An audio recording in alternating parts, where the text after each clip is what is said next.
Juniors, we'd like to go over some information with you regarding post-secondary planning after you graduate from West Catholic High School. First of all, we want to make sure you're on track for graduation. All students need 24 credits to graduate.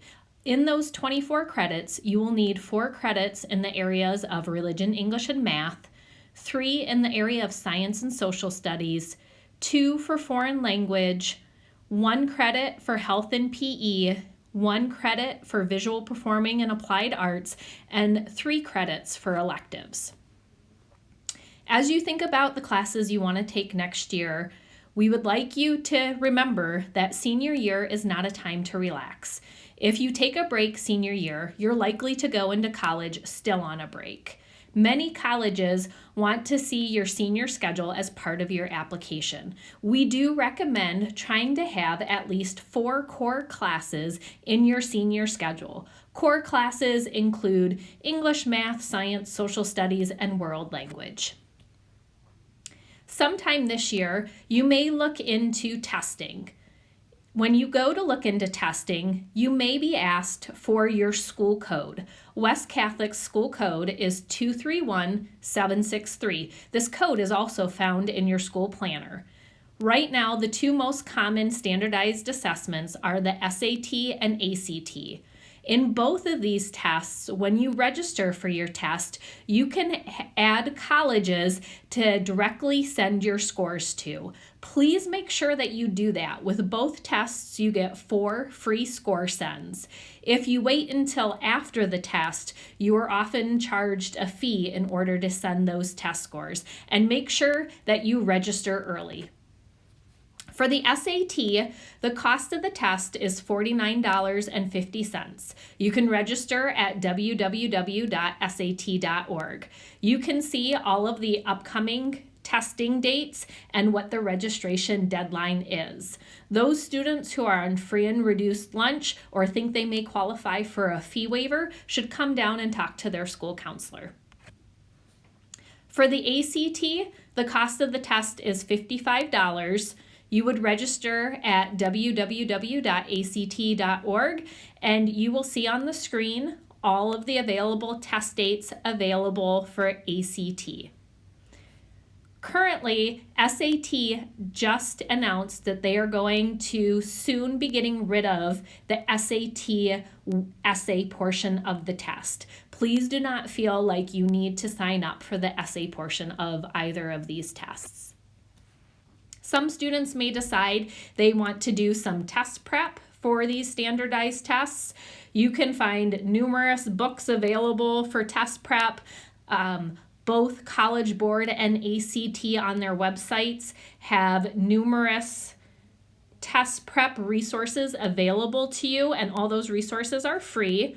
Some students may look into a prep class. Prices vary greatly for these.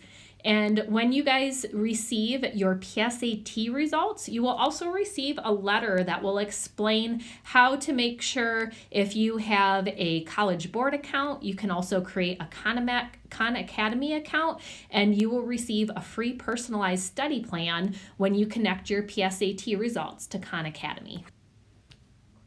Some of the benefits of doing some test prep is the time you spend helps to make sure that the information is fresh and helps you to do a little bit better on this test. So what this chart is showing is students who did practice using Khan Academy or official SAT practice.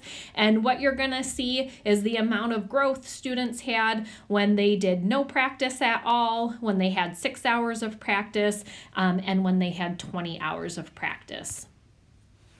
We do recommend, if you are able, to consider testing twice. On college entrance exams, over half of students who test a second time, their scores go up. We do encourage you to shoot for testing twice your junior year. However, if you only get in 1 test your junior year, there are early fall test dates as well.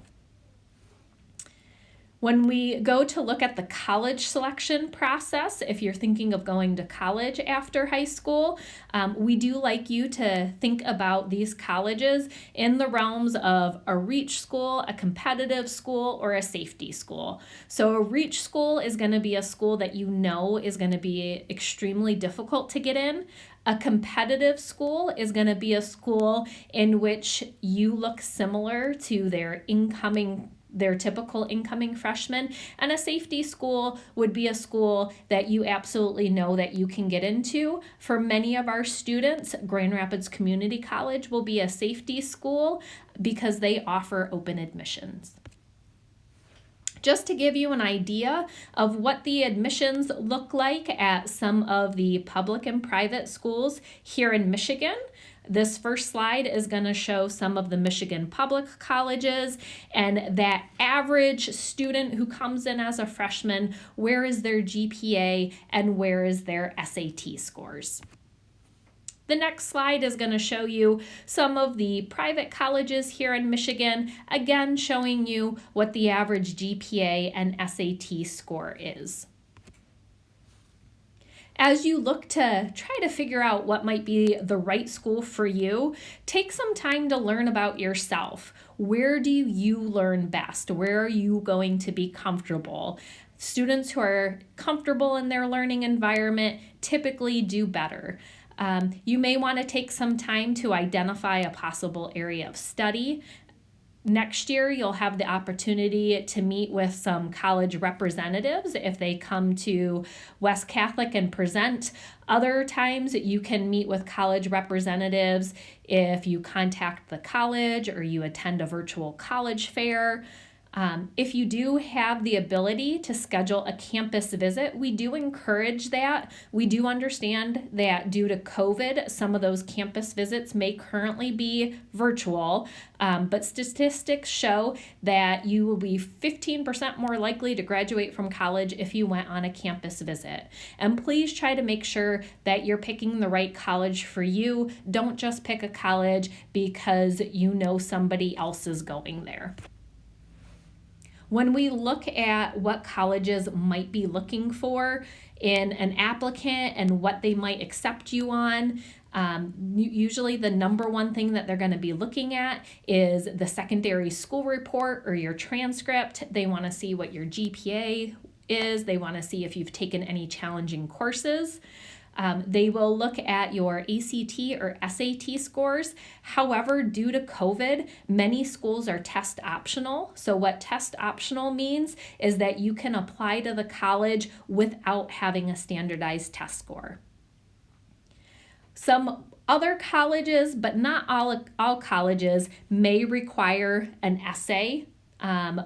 Both Ms. DeWitt and Mrs. Isasi will write a counselor statement for all students if they apply to college next year. Some colleges may require teacher recommendations, and then they're also going to look at some of your extracurricular activities, your work experience, and less common factors is they may look at geographic distribution.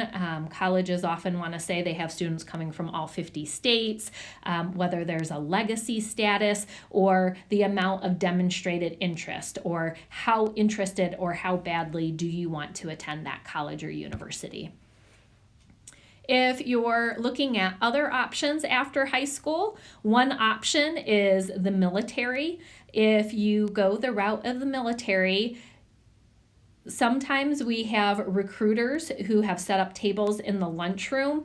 Another thing to look for is currently with COVID, they may also run a session during a focus. Those interested in the military will want to talk to recruiters to learn more about it. And those pursuing the military, often there is a test called the ASVAB, which students end up taking, and that kind of helps figure out some of your strengths. So when they figure out what job training areas might be best for you in the military, they often look at those ASVAB scores. Other students may be interested in taking a gap year. During that gap year, students may go on mission trips, they could travel. Some students decide to work for a year to save money for college. So just taking a little bit of time off between high school and college. Some students might be interested in earning a trade or certificate or going directly into the workforce. If you're interested in some of these options, we do have resources available on the West Catholic website that goes over some of the information about these other options that are available to you after high school. And always feel free to schedule an appointment with your school counselor to talk more in depth about these options. We do encourage you to start thinking about paying for college. So if you haven't yet talked to mom or dad or whomever is helping you pay for college, if you haven't had that conversation, you may want to start having that conversation. You may want to look at the types of financial assistance that's available that might help you pay for college. Often students in their senior year after October 1st will fill out the FAFSA, which is the free application for federal student aid. That will see if you qualify for any federal or state aid. Could also see about scholarships, and some students may qualify for need-based aid or grants at that specific college or university as well. We do have resources on the West Catholic website and in Naviance in regards to paying for college. So what you're going to see on this next slide, it talks about what's next. So you will see that there will be 2 other videos. One video is going to talk about some of the career assessments that are available in Naviance and how to complete them. And then there will be a second video that will be available that goes through a program in Naviance called SuperMatch, in which if you're looking for colleges that maybe match certain search criteria that are interested to you, it will help narrow down lists of colleges that match what you're looking for. So please look for those 2 videos, and we will also be offering focus time that provides time for juniors to come in and complete both their career assessments and also some of those SuperMatch programs.